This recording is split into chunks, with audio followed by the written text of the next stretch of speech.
What the hell did you just say to me? Before we dive into one of the most brutal takedowns in corporate history, smash that subscribe button and turn on notifications. You're about to witness a masterclass in revenge, and trust me, you won't want to miss a single delicious detail. What would you do if your life was publicly destroyed? Let me know in the comments right now. All right, let's set the scene. Imagine a ballroom dripping with more money than God. The annual Innovators Future Gala in Chicago, a gathering of the 800 most powerful, ruthless billionaires on the planet. The air is thick with the scent of expensive perfume, aged whiskey, and unchecked arrogance. On stage, a catastrophe is unfolding. Julian Croft IV, a man whose bloodline was richer than most countries, had just snatched the microphone from a woman named Aria Vance. His face, a mask of aristocratic contempt, twisted into a sneer. Without a flicker of hesitation, he seized a flute of Dom Perignon from the podium, its bubbles catching the light like tiny dying stars. And then he poured it over her head. A river of gold cascaded down Aria's face, soaking her simple but elegant black dress, clinging to her eyelashes. For a heartbeat, there was silence. Then the ballroom erupted. 800 billionaires, the titans of industry, the masters of the universe, exploded in laughter. It wasn't just a chuckle. It was a guttural, braying roar of approval, the sound of a pack of hyenas tearing into a kill. Across the stage, Julian's wife, Isabella Croft, had her phone out, live-streaming the entire sordid affair. "Oh my God, you guys, this is absolutely hilarious!" she shrieked to her 15,000 viewers, her voice a high-pitched dagger of glee. The help is trying to make a speech. Her son, Harrison Croft, a carbon copy of his father's entitlement, pointed and clapped, his face flushed with delight, egging on the crowd. Camera flashes strobed across the room, turning the public humiliation into a grotesque firework display. And Aria Vance? She stood perfectly still, motionless. A statue carved from obsidian and defiance as champagne dripped from her chin onto the gleaming marble floor. Have you ever watched a soul being flayed in public? Have you ever seen someone's life systematically dismantled in front of hundreds of people? Because what you are about to see will not only shock you, it will change the way you think about power. This quiet black woman's response didn't just silence a room. It obliterated a billion-dollar empire. Julian, basking in the glow of his cruelty, adjusted his bow tie. He leaned into the microphone, his voice booming with theatrical confidence, a showman playing to his adoring fans. "Ladies and gentlemen," he declared, his voice dripping with condescension. "This is precisely why we have protocols." Champagne continued to drip from Aria's hair, each drop a ticking time bomb. The help has clearly gotten confused about which entrance to use. This is a stage for innovators, not the kitchen staff. On Isabella's Instagram Live, the viewer count skyrocketed. 45,000 people were now tuned in. The comments flooded the screen, a waterfall of digital cruelty. "OMG, dying, laughing. She looks so embarrassed, LOL. Billionaire problems, FR." Security should have caught this before she wandered onto our stage. Julian continued his tirade, his back deliberately turned to Aria, dismissing her as if she were a piece of furniture. The crowd murmured in agreement, the clinking of wine glasses a symphony of their shared disdain. Harrison strutted across the stage like a peacock, preening for the cameras, making grand, dismissive gestures. "Ma'am," he said, his tone mocking. "The service entrance is clearly marked. Kitchen staff should know better than this." From a table near the front, a crusty oil heiress named Margaret Sterling loudly whispered to her companions, "How on earth did catering get past security? This is utterly embarrassing for the charity." Beside the podium, unnoticed by the baying crowd, sat Aria's briefcase. A small, discreet monogram, VTD, caught the glare of the spotlights, She reached into the pocket of her soaked dress and produced a silk handkerchief. With methodical, unnerving precision, she began to wipe the champagne from her eyes. The movement was slow, deliberate. As she raised her hand, her watch reflected the stage lights. It was a Patek Philippe, a timepiece worth more than the car Harrison Croft drove. A $180,000 detail that none of the Crofts, in their blind arrogance, even registered. The event coordinator, a frantic woman named Mariah, rushed up the stage steps, her face flushed with a panic so profound it was almost comical. "Sir," she panted, her voice trembling. "Sir, there's been a terrible, terrible mistake." "The only mistake," Julian interrupted, cutting her off with a wave of his hand, "was letting unqualified people past security. Handle this properly, Maria. Now." Isabella narrated the scene to her rapidly growing audience.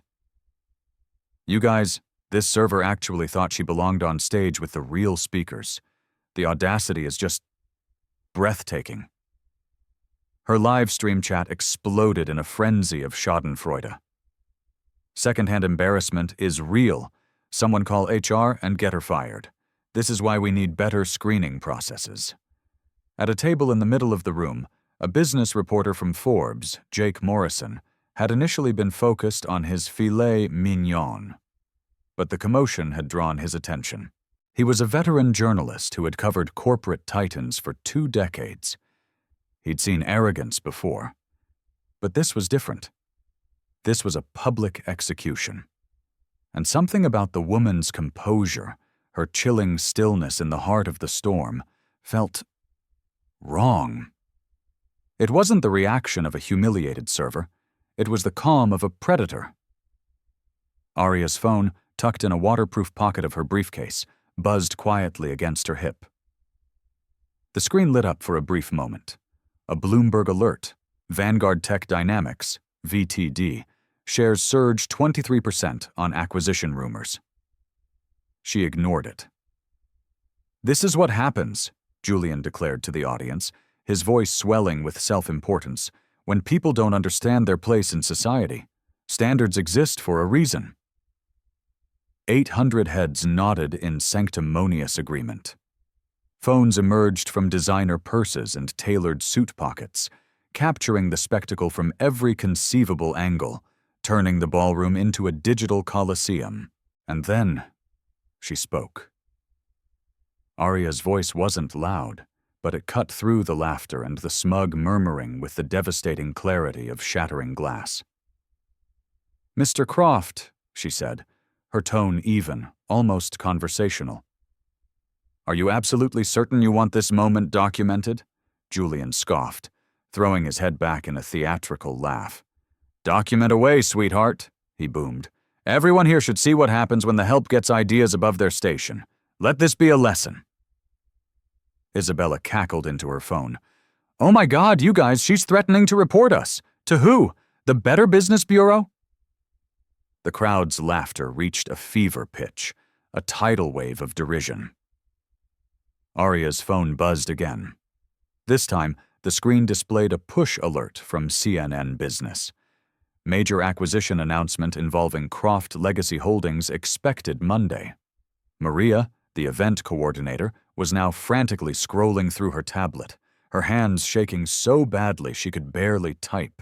She searched the official guest list, her fingers fumbling with the screen. WILLIAMS. No. VANCE. Her face went completely white. The color drained from her cheeks as if she'd seen a ghost. "Sir," she whispered urgently, tugging at Julian's sleeve, her voice a desperate hiss. "Sir, we need to—" "Not now, Maria," he snapped, swatting her hand away. "Can't you see we're handling a situation of our own making?" The head of security, a burly man named Todd Anderson, finally made his way onto the stage, his hand resting on his radio, his expression grim. "Ma'am," he said, his voice a low rumble, "I'm going to need you to come with me." Aria looked directly into the lens of Isabella's live-streaming phone. a silent acknowledgement to the 50,000 people watching. "Before your security escorts me," she said, her voice still impossibly calm. "May I make one phone call?" "Call whoever you want." Julian laughed into the microphone, the sound echoing through the cavernous ballroom. "The damage is already done. 800 witnesses and 50,000 viewers can't be wrong." With the same methodical calm she had shown throughout the entire ordeal, Arya reached for her phone. Her thumb scrolled through her contacts, each flick of her finger a study in controlled patience. She stopped at a name, and for the first time that night, the faintest hint of a smile touched her lips. She dialed. The phone rang once, the sound amplified through the stage speakers, a stark, lonely tone in the suddenly quiet room. On Isabella's live stream, the viewer count hit 89,000. Anticipation hung thick in the air. The comments poured in. "She's calling her manager. Probably going to get fired on speakerphone, LMAO. This is better than reality TV." Julian gestured grandly to the audience, a Roman emperor in a tuxedo. "Ladies and gentlemen, watch how the real world works. Actions have consequences." The phone rang a second time. Maria stared at her tablet screen in absolute, abject horror. The guest list entry glowed like a death sentence. Keynote speaker: Ms. Arya Vance, CEO, Vanguard Tech Dynamics. Announcement: major industry acquisition. She tried desperately to get Julian's attention, but he was too lost in his own performance, a narcissist high on his own supply. The phone rang a third time. Arya pressed the speaker button, her finger hovering over the answer key.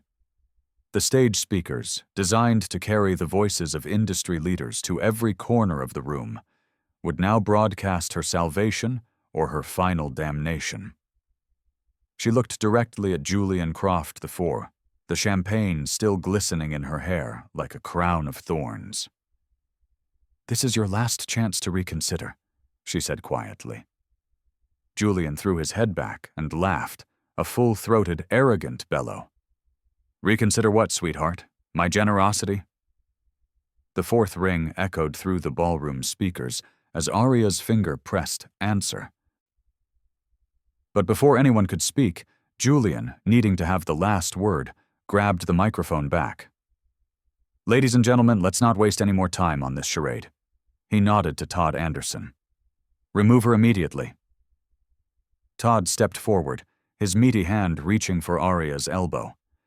"Ma'am, please end the call and come with me. Now."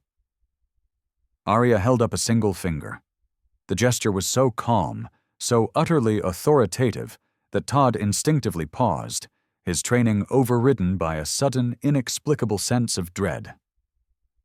"Sterling," she said into the phone, her voice carrying clearly through the speakers.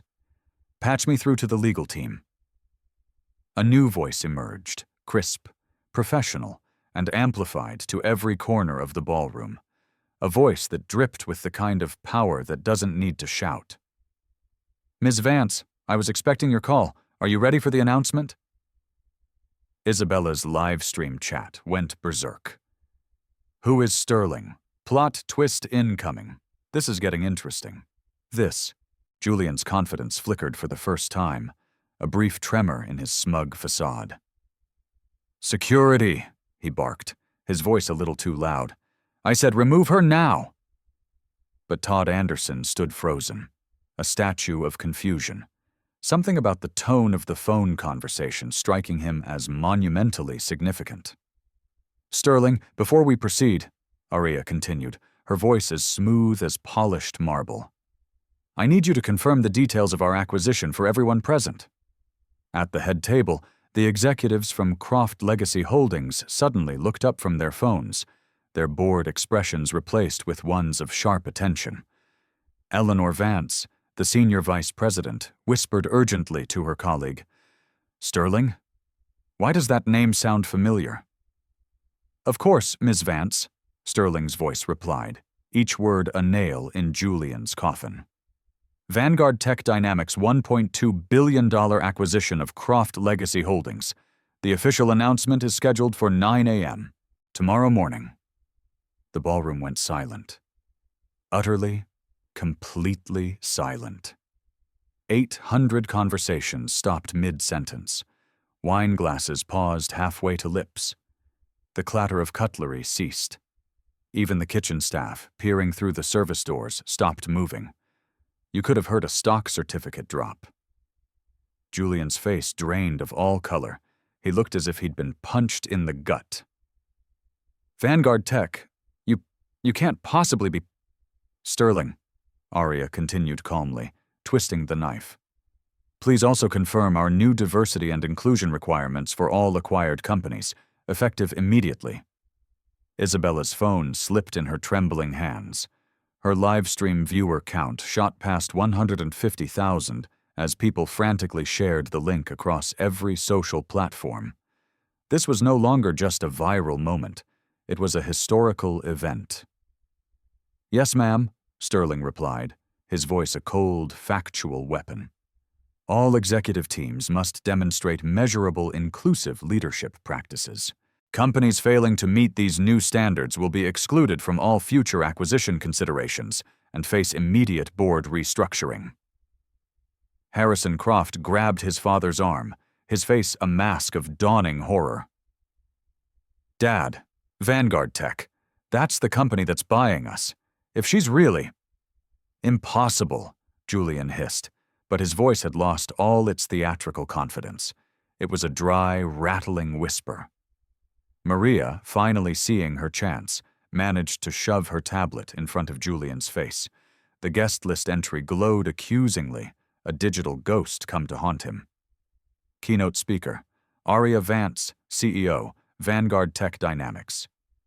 Julian's knees buckled. He physically sagged, the air leaving his lungs in a silent gasp. Jake Morrison, the Forbes reporter, was already typing furiously on his phone, sending urgent alerts to his editors. Breaking. Potential discrimination incident involving Vanguard Tech CEO Arya Vance at Chicago charity gala. Hostile takeover implications. Arya's phone conversation continued, broadcast to every single stunned guest. Sterling, what's the status of Monday's emergency board meeting? Everything is prepared, Ms. Vance. The Croft Legacy Holdings Board will be voting on the new leadership requirements as a primary condition of the acquisition. The words hung in the air like smoke from an executioner's rifle. Isabella, her hands shaking too violently to hit the right buttons, desperately tried to end her live stream. But it was too late. The comments flooded her screen faster than she could read. Holy Sarchis, the CEO. Those people are so fucked.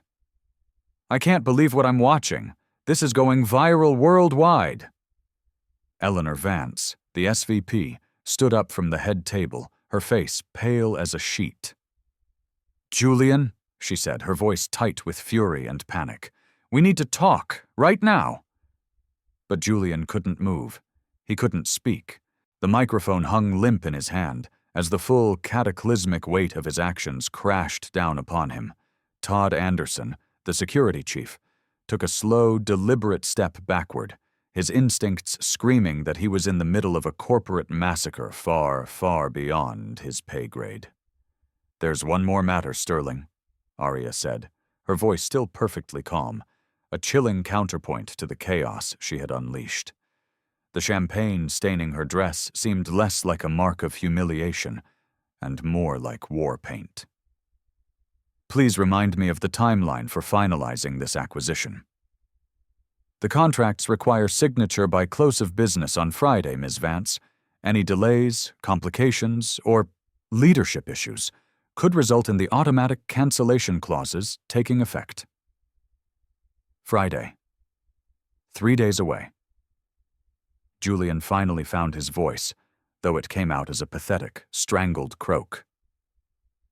Ms. Vance, surely we can discuss this privately.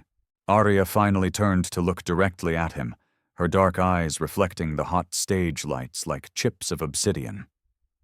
Mr. Croft, you wanted this moment documented. You insisted everyone should watch. She gestured with an open hand toward the 800 guests sitting in stunned, horrified silence, their phones still recording. You said actions have consequences. The crowd that had been laughing and jeering just minutes earlier now looked like they were watching a car wreck in slow motion. Their amusement had curdled into a thick, palpable fear. They were witnessing the public execution of one of their own, and they knew, with a dawning, sickening certainty, that it could have been any of them. Sterling, Arya continued into the phone, her voice dropping a degree, becoming even colder. Given tonight's events, what is your legal team's recommendation regarding the acquisition timeline? That depends, Ms. Vance, the voice from the speaker replied. Are there any concerns about leadership compatibility between our two companies? Julian's mouth opened and closed like a fish gasping for air. Isabella's live stream, still running, had surpassed 200,000 viewers. The chat was moving too fast to follow, a blur of text, but certain phrases kept repeating. Karma. She played them. This is insane. Arya's finger hovered over the phone's end call button. Sterling, I will call you back in exactly 10 minutes with my final decision. She ended the call. The silence that fell over the ballroom was absolute. It was the silence of a tomb. The only sound was the distant, nervous clinking of glasses as servers in the kitchen tried to pretend they weren't witnessing history. Arya turned to face Julian Croft IV, the man who had poured champagne on her head less than 5 minutes earlier. A lifetime ago. Now, she said quietly, her voice a silken threat, would you like to discuss this properly? Julian's hand trembled as he gripped the microphone stand, sweat beading on his forehead under the hot stage lights. Miss Vance, he stammered, his bravado utterly shattered. I'm sure we can resolve this misunderstanding. Misunderstanding?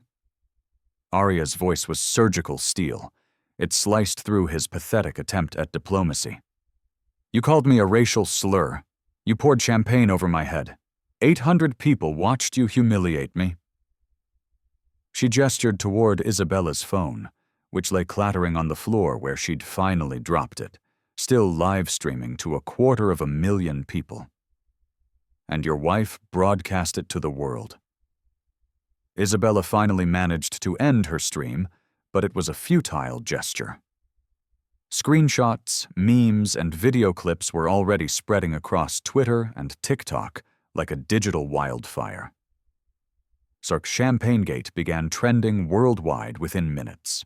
Harrison, desperate to salvage something from the wreckage, stepped forward. Look, he pleaded, his voice cracking. We didn't know who you were.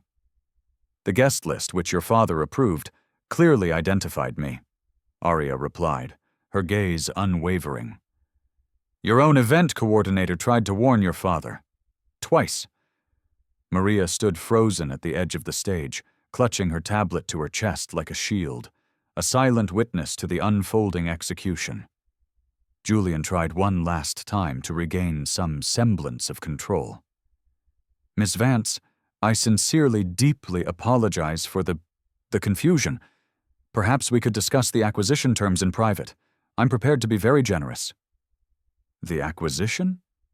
Arya tilted her head slightly, a gesture of mild curiosity that was more terrifying than any outburst of anger. Mr. Croft, you seem to have misunderstood something absolutely fundamental. She pulled her phone back out, her thumb scrolling through her contacts with a deliberate, agonizing slowness. Sterling wasn't calling about purchasing your company.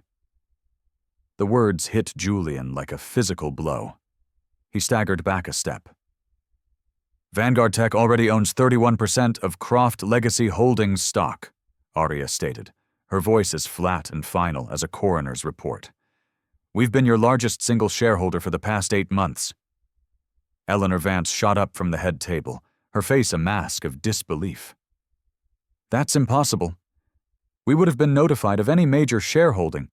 Perfectly legal, Arya said simply, not even bothering to look at her. Your board approved every single transaction, bundled discreetly through subsidiary shell corporations. You were so busy looking for threats from your competitors, you never thought to look at your investors. She found the contact she was looking for and dialed. Sterling. Yes. It's time for the second announcement. Julian's face went from pale to a ghastly, corpse-like gray. Second announcement? The phone rang once before Sterling's familiar, terrifyingly calm voice answered through the speakers. Ms. Vance, are you ready to proceed with the hostile takeover? The phrase hostile takeover echoed through the ballroom like a gunshot. 800 gasps rose as one. Isabella, who had bent to retrieve her phone, dropped it again. This time, the screen shattered. Sterling, Arya continued, her voice the calm center of the hurricane. Please explain our current legal and financial position to everyone here. Certainly, came the reply. Vanguard Tech, in partnership with Davidson Financial and Sterling Capital, now controls 67% of Croft Legacy Holdings' voting shares. As of this moment, we have the authority to call an emergency shareholders meeting and replace the entire board of directors. Julian grabbed the edge of the podium to keep from collapsing. That's impossible, he whispered, the words barely audible. My board would have to approve. Arya's eyebrows raised a fraction of an inch. Mr. Croft, your board has been trying to oust you for 6 months. Your company's quarterly losses exceeded 12% this year. Your pension fund managers have been in open revolt over your erratic leadership. She turned, for the first time, to address the stunned crowd directly. Ladies and gentlemen, Croft Legacy Holdings has been hemorrhaging money for years. Their outdated practices, their culture of exclusion, and their leadership failures have cost their shareholders over $400 million in the last fiscal year alone. Jake Morrison was typing so fast his phone screen could barely keep up. This wasn't just a discrimination story anymore. This was a corporate coup happening in real time at a charity gala. The emergency shareholders meeting, Sterling, Arya said, returning to the phone. When is it scheduled? Monday morning, 9 a.m. Eastern. All major shareholders have already been notified. And the agenda? Item 1, a vote of no confidence in the current leadership. Item 2, immediate replacement of the CEO, CFO, and board chairman. Item 3, mandatory implementation of Vanguard's new diversity and inclusion requirements. Item 4, a complete restructuring of executive compensation, tying all future bonuses to measurable equity and performance metrics. Julian's legs finally gave out. He sank into a chair that Maria quickly provided, his face ashen, his multi-thousand-dollar suit suddenly looking like a cheap rental. But the acquisition, Harrison stammered, his face blotchy with tears of disbelief. You said Vanguard Tech was buying us for $1.2 billion. Arya's lips curved into that same faint, terrifying smile. That was Plan A. A friendly merger, with your father retaining a ceremonial leadership role. She looked directly at Julian, her eyes boring into him. You just activated Plan B. The ballroom remained dead silent, the only sound the frantic, almost silent clicking of phone screens as the 800 most powerful people in America shared the unfolding drama with the world. Plan B, Arya explained to the crowd, her voice a lesson in corporate warfare, involves removing your father entirely, delisting your company from the stock exchange, and restructuring Croft Legacy Holdings as a subsidiary of Vanguard Tech. The takeover value drops to $800 million to account for the leadership liabilities, but we eliminate the root problem. Permanently. Isabella finally found her voice, though it came out as a pathetic squeak. You can't do this. This is revenge. Revenge. Arya turned to face her, her gaze cold enough to freeze fire. Mrs. Croft, this is business. Your husband's discriminatory behavior tonight just provided a public, globally televised demonstration of exactly why your company's leadership is a liability that needs to be neutralized. She held up her own phone, showing a recording app that had been running silently throughout the entire incident. Every word he said is documented. His fitness to lead a major corporation has been publicly and irrevocably compromised. Eleanor Vance, the SVP, approached the stage, her face grave but pragmatic. Ms. Vance, what would it take to return to the original acquisition plan? To Plan A? Arya considered this for a long moment, her fingers drumming a slow, steady rhythm against the back of her phone. Sterling, she said into the speaker. Remind me of the conditions for reverting to Plan A. Public acknowledgement of wrongdoing and discriminatory behavior issued via global press release. Immediate and mandatory implementation of bias and sensitivity training for all leadership. The appointment of a third-party oversight committee to monitor all diversity initiatives, and personal, legally binding guarantees from Mr. Croft regarding his future conduct. Julian looked up from his chair, a desperate, pleading hope replacing the arrogance in his eyes. Ms. Vance, I made a terrible, terrible mistake. I'm willing to do whatever it takes. Anything. Mr. Croft, Arya interrupted, her voice devoid of all emotion. You have exactly 3 minutes to decide. Plan A, with its public humiliation and stringent conditions. Or Plan B, with its total restructuring and your complete and permanent removal. She glanced at her Patek Philippe watch. Choose wisely.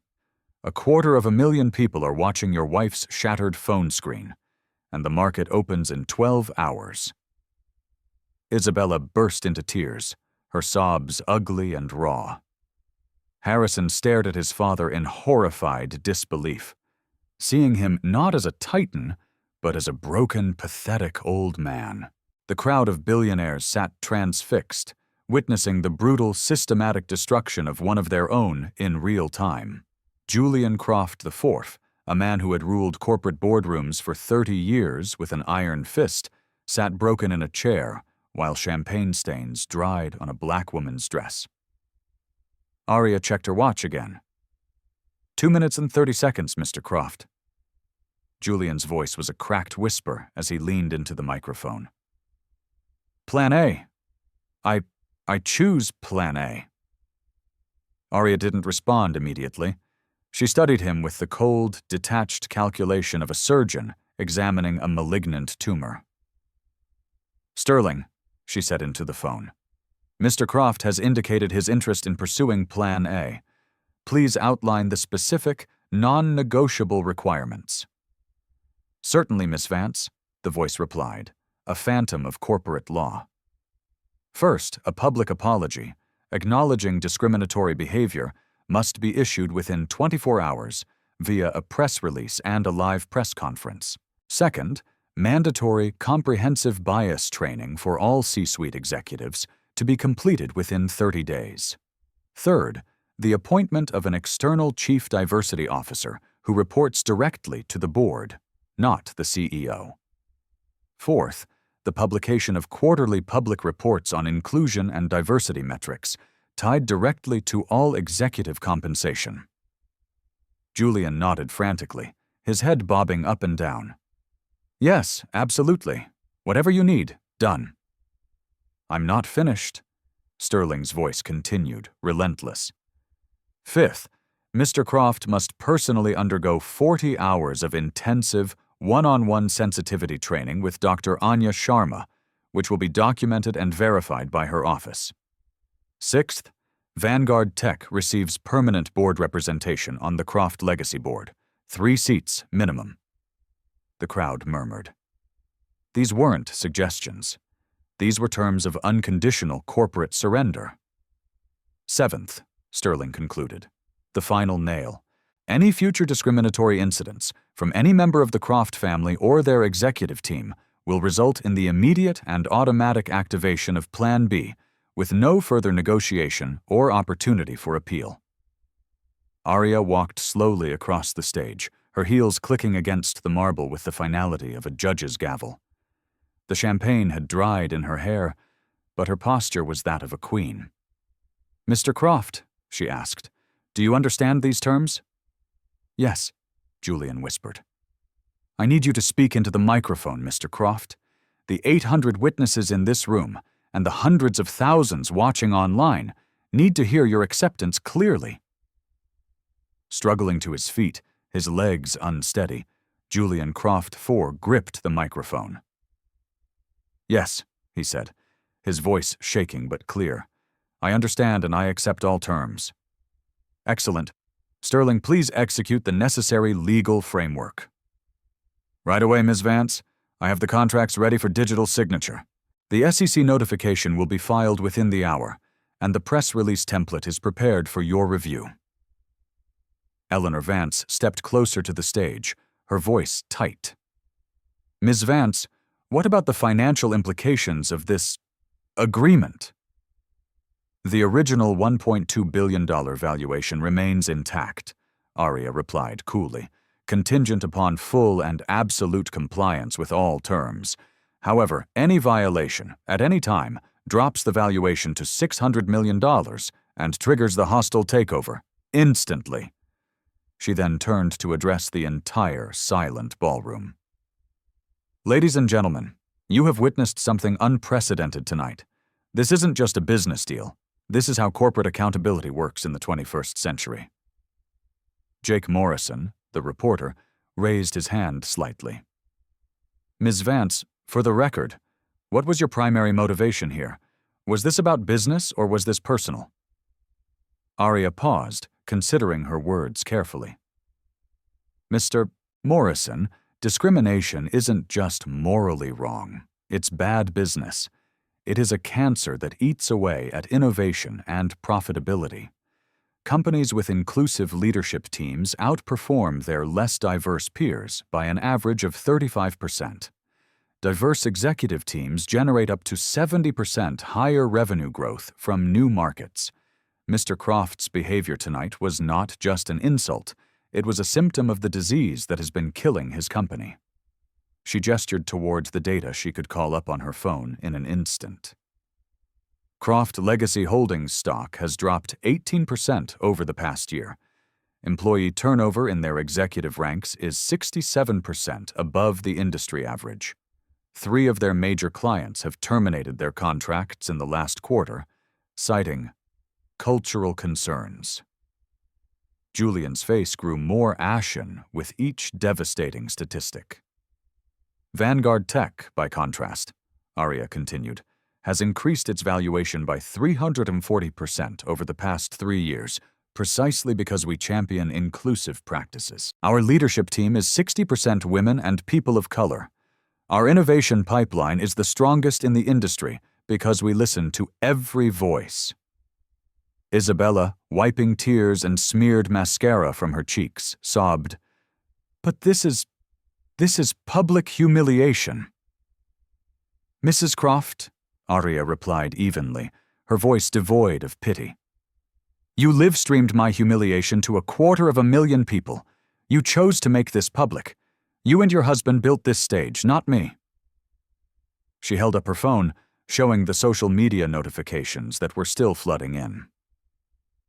"Our Champagnegate is the #1 trending topic worldwide. Your family's behavior is being discussed in boardrooms from Tokyo to London as we speak. Corporate America is watching to see how this resolves."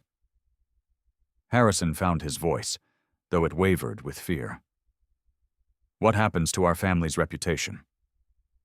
"That," Arya said simply, "depends entirely on your father's actions over the next 18 hours. She checked her watch, a gesture that had become more menacing than a drawn weapon. "Mr. Croft, you have 18 hours to issue your public statement.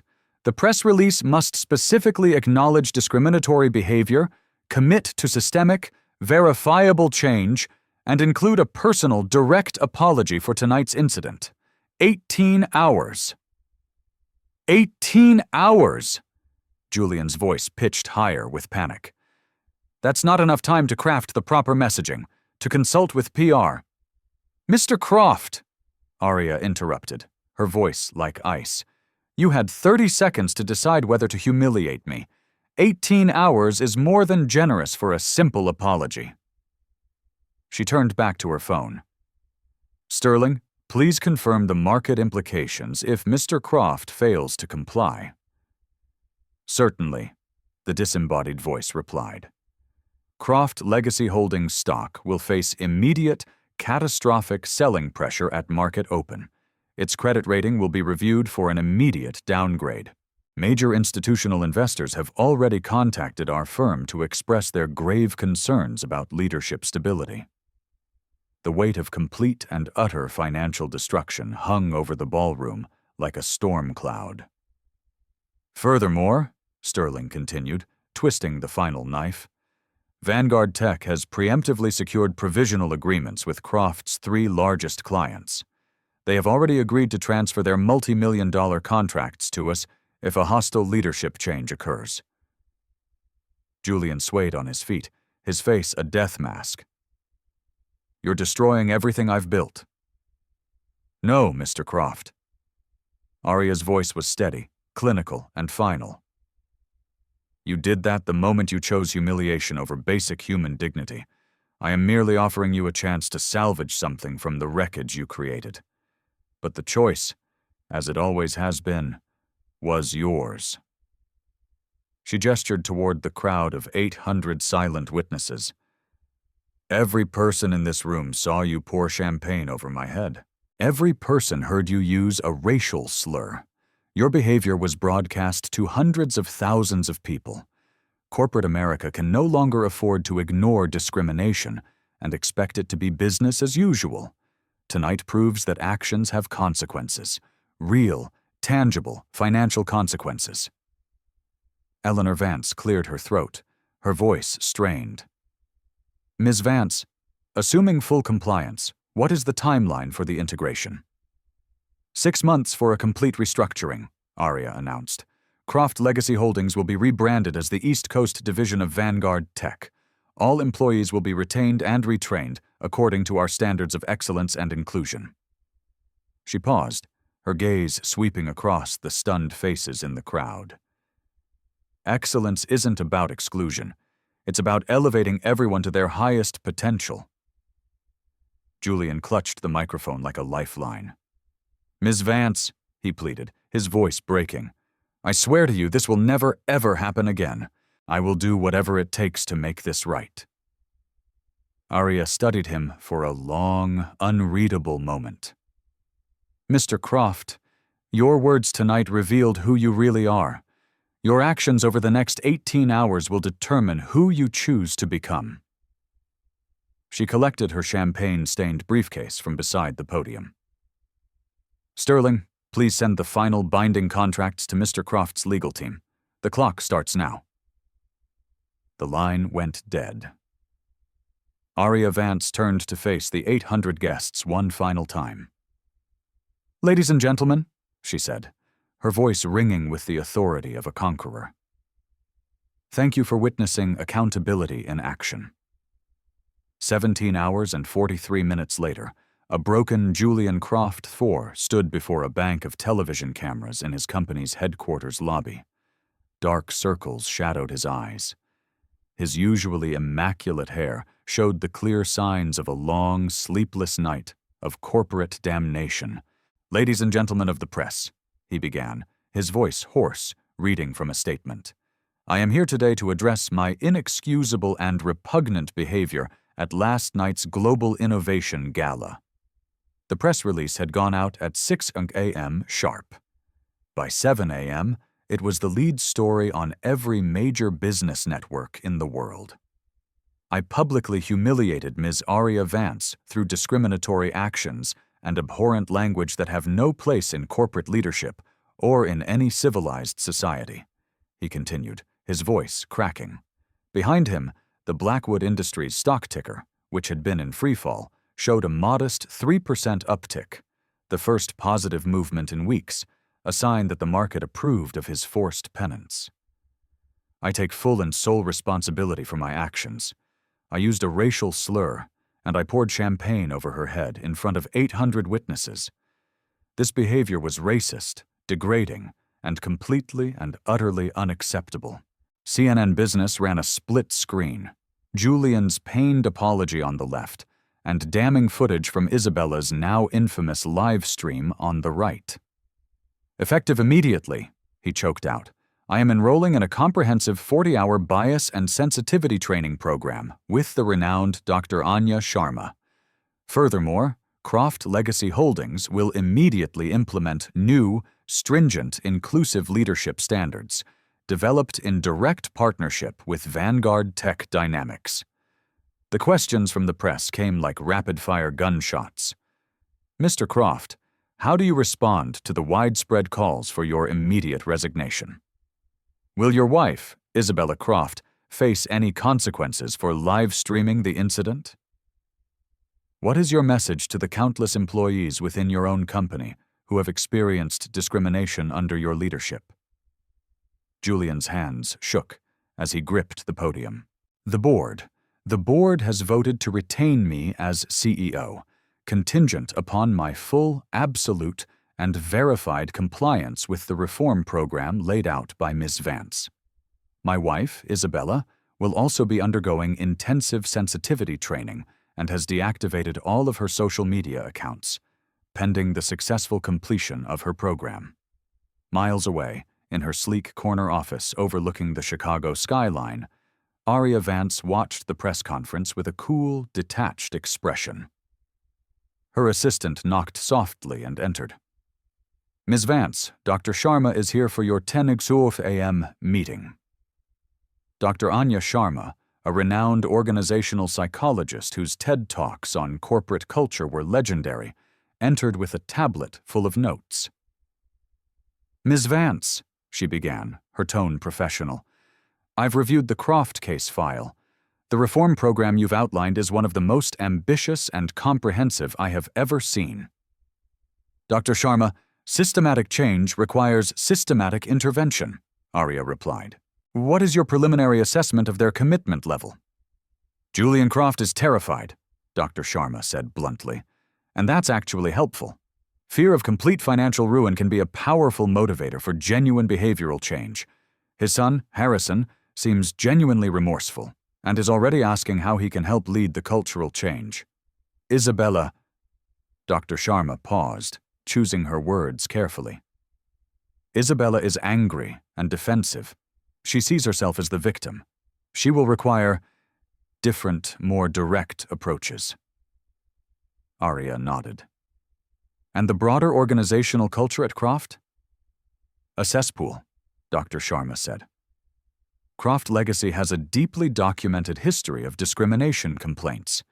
Their HR files show 17 major incidents over the past 3 years alone, all of which were quietly settled with restrictive NDAs. The rot goes deep, which is why your comprehensive approach is the only thing that stands a chance. Tell me about the monitoring system we're implementing." Dr. Sharma pulled up a presentation on her tablet. "Real-time bias detection software will be installed to monitor all internal corporate communications, emails, Slack channels, everything, for problematic and exclusionary language.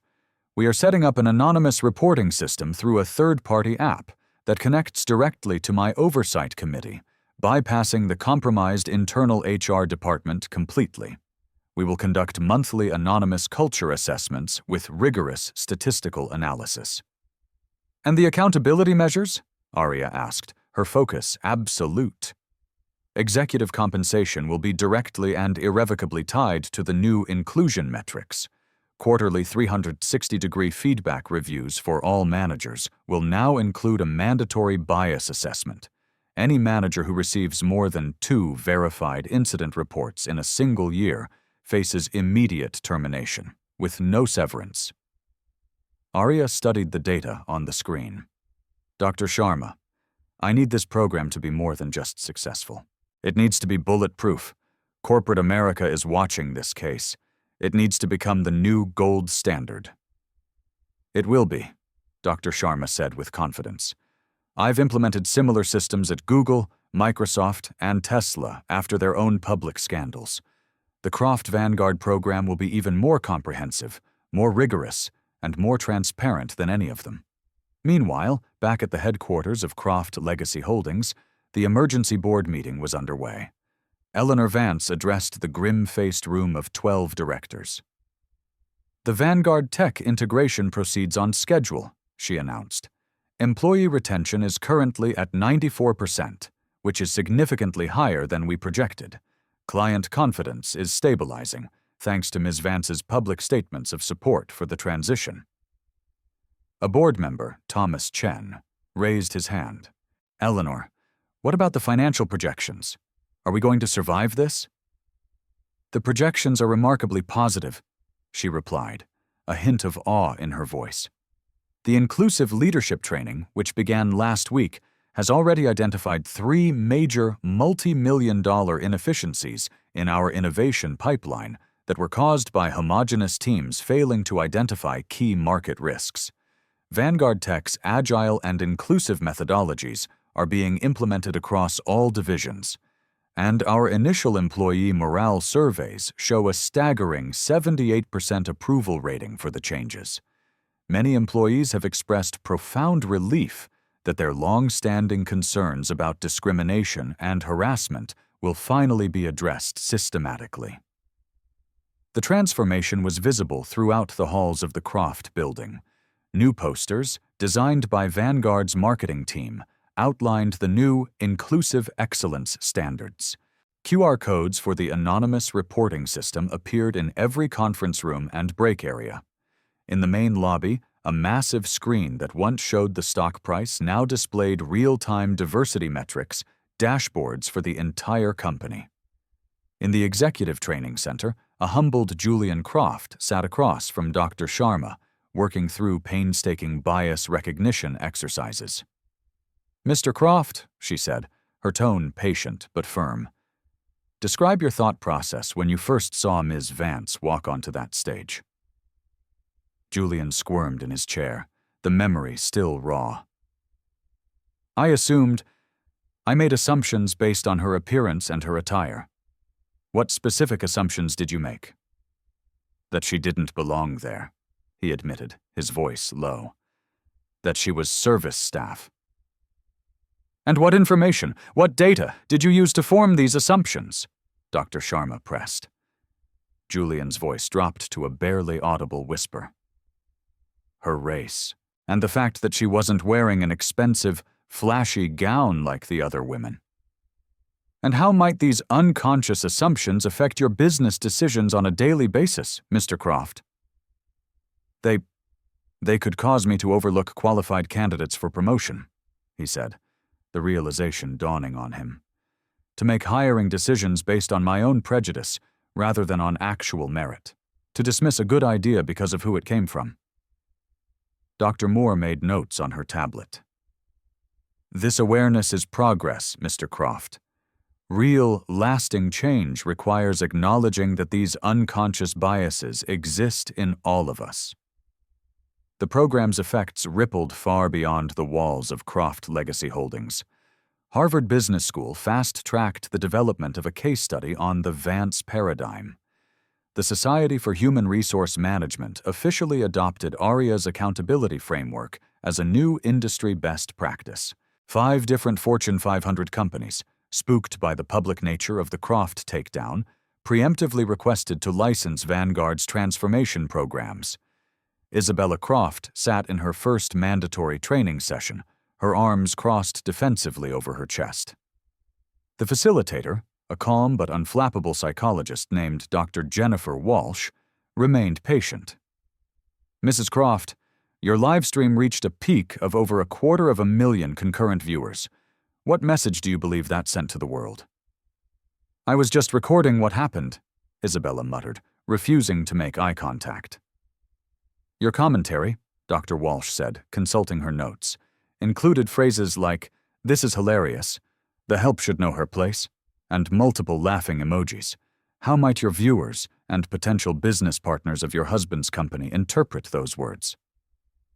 Isabella shifted uncomfortably in her chair. I wasn't thinking about interpretation. It was just a joke. Social media has a way of amplifying our unconscious biases to a global audience, Dr. Walsh explained gently.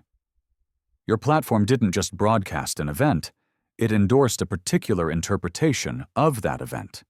It gave those biases a global reach and a stamp of approval.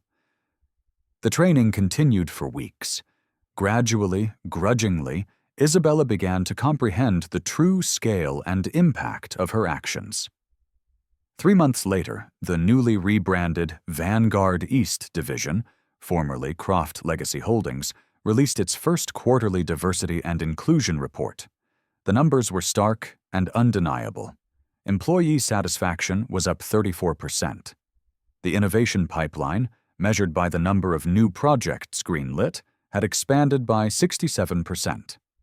Client retention was at a record 98%, and revenue growth had exceeded projections by a staggering 23%.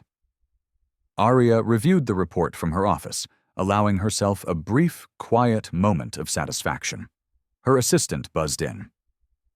Miss Vance, the executives from Microsoft are here for the 2 p.m. meeting regarding their own corporate transformation program. Perfect, Aria said. Send them in.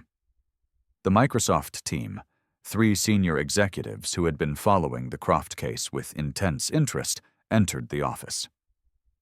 Ms. Vance, their lead representative began, we want to be blunt. We want to implement your accountability framework across our entire global organization.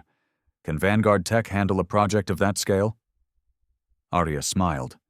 Gentlemen, systematic change is our specialty. When would you like to begin?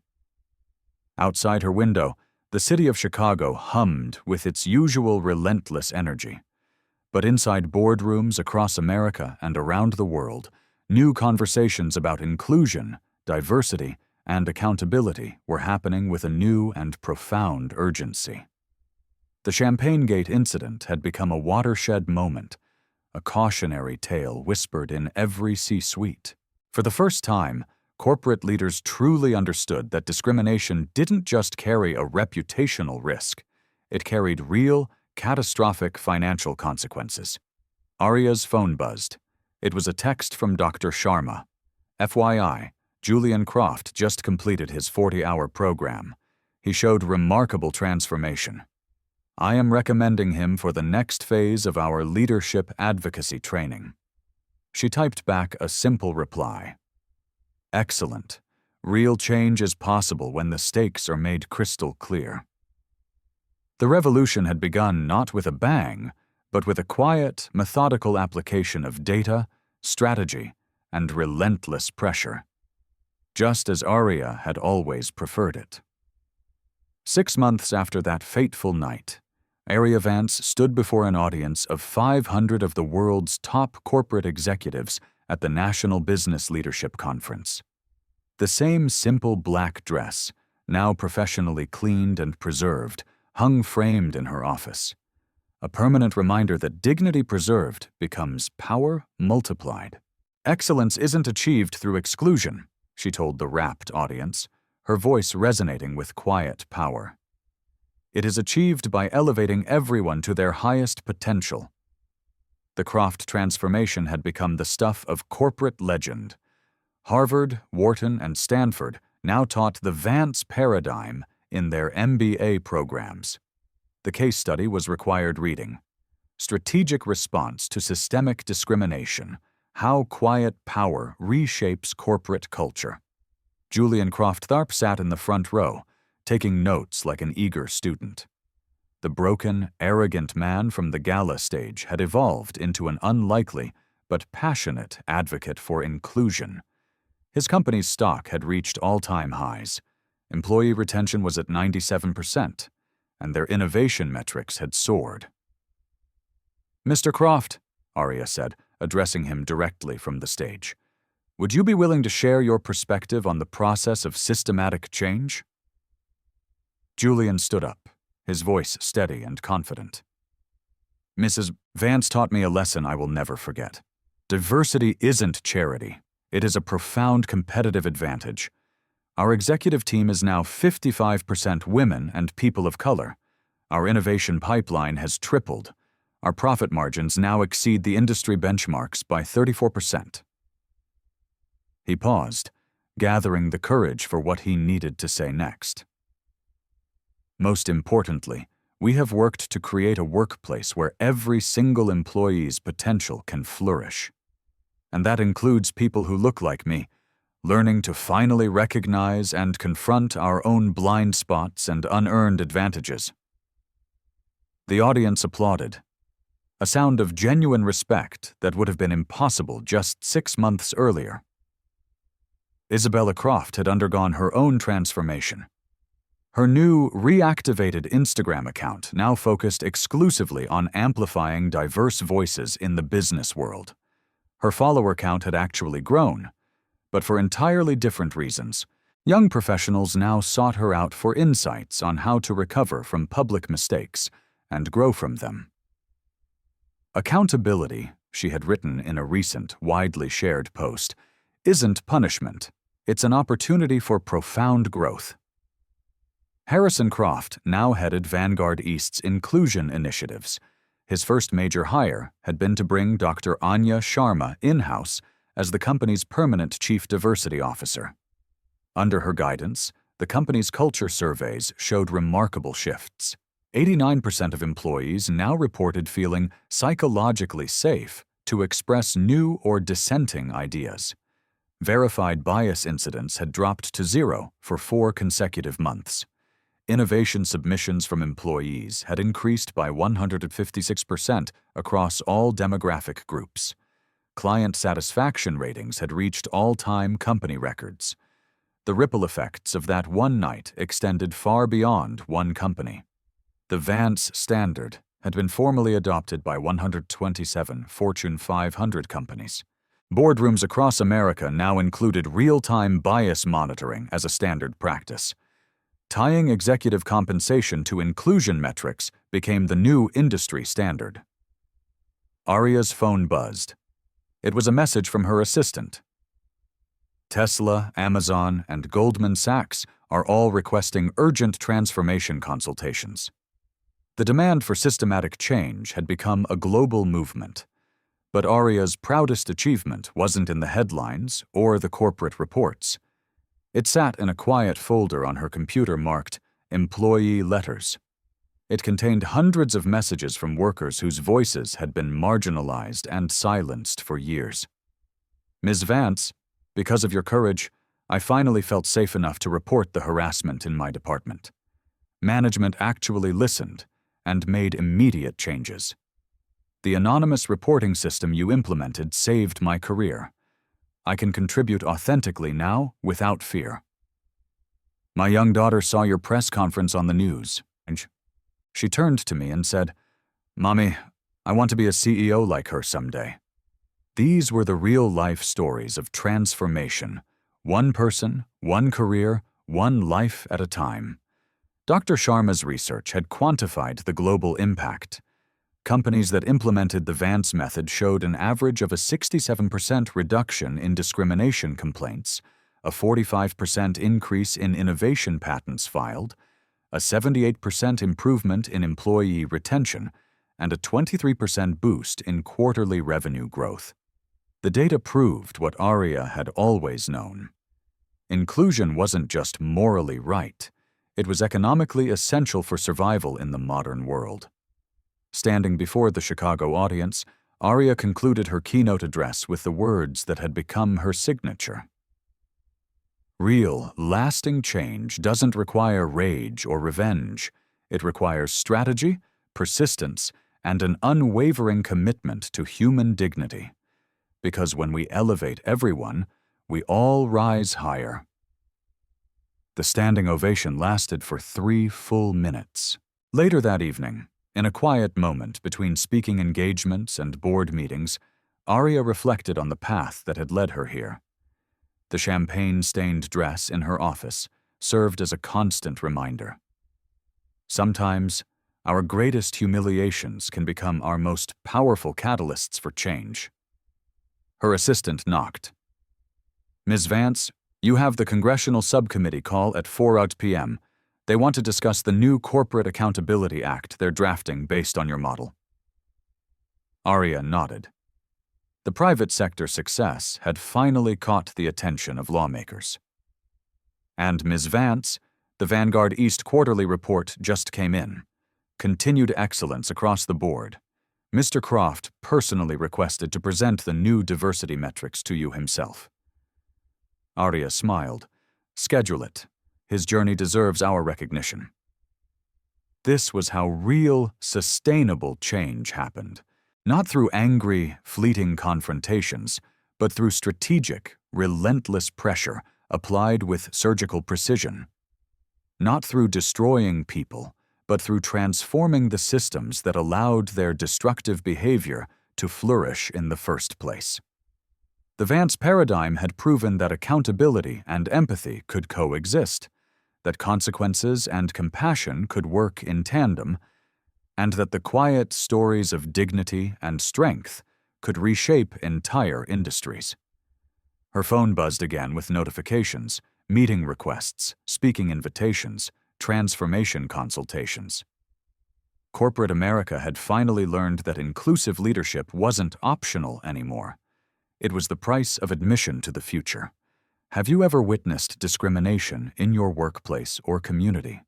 These real-life stories prove that strategic, intelligent responses can create lasting, revolutionary change.